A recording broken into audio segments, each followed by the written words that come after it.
Hello বন্ধুরা, welcome back to my channel Gargi's kitchen with Bengali food. আজ আমি আবার একটা অন্য রেসিপি নিয়ে তোমাদের কাছে চলে এসেছি। এটা রুটি, পরোটা, লুচি সব দিয়েই তোমরা খেতে পারবে। রেসিপিটার নামটা তাহলে ফার্স্টে বলে দিই। কাঁঠাল বীজ দিয়ে ছোলার ডাল। দেখো, ফার্স্টে কাঁঠাল বীজগুলো আলাদা একটু ভাপিয়ে নিয়ে তারপর ছোলার ডালের সঙ্গে অল্প একটু নুন দিয়ে সিদ্ধ করে রেখে দিয়েছি। এবার কড়াইয়ে তেল দিয়ে তাতে জিরে, তেজপাতা, শুকনো লঙ্কা ফোড়ন দিয়ে দিয়েছি। এবার তেলের একটা সাইডে জিরে গুঁড়ো, ধনে গুঁড়ো অল্প দিয়েছি, হলুদ গুঁড়ো দিয়েছি আর একটু লঙ্কার গুঁড়ো দিয়েছি। আর ডালটা তো নুন দিয়ে সেদ্ধ করাই ছিল, আর অল্প একটু নুন দিয়ে মশলাটা একটু ভেজে নিয়েছি। বেশি ভাজার দরকার নেই, তাহলে তিতো হয়ে যাবে। অল্প একটু ভেজে নিয়েছি। এবার সিদ্ধ করে রাখা ডাল, ডালের জল সবটাই দিয়ে দিলাম।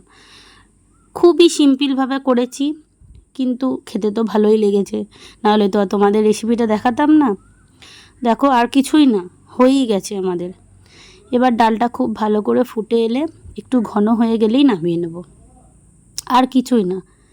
কিন্তু এই কাঁঠাল দানা দিয়ে তোমরা, ছোলার ডাল তো তোমরা এমনি সবাই খেয়েছোই নর্মালভাবে শুধু, বা আলুও দিয়েছো অনেকজন। এই কাঁঠাল দানা দিয়ে একবার খেয়ে দেখবে, আশা করি ভালোই লাগবে। দেখো, আমাদের ঝোলটা ফুটে এসছে, একটু ঘনও হয়ে গেছে। দেখো, নামিয়ে নিচ্ছি।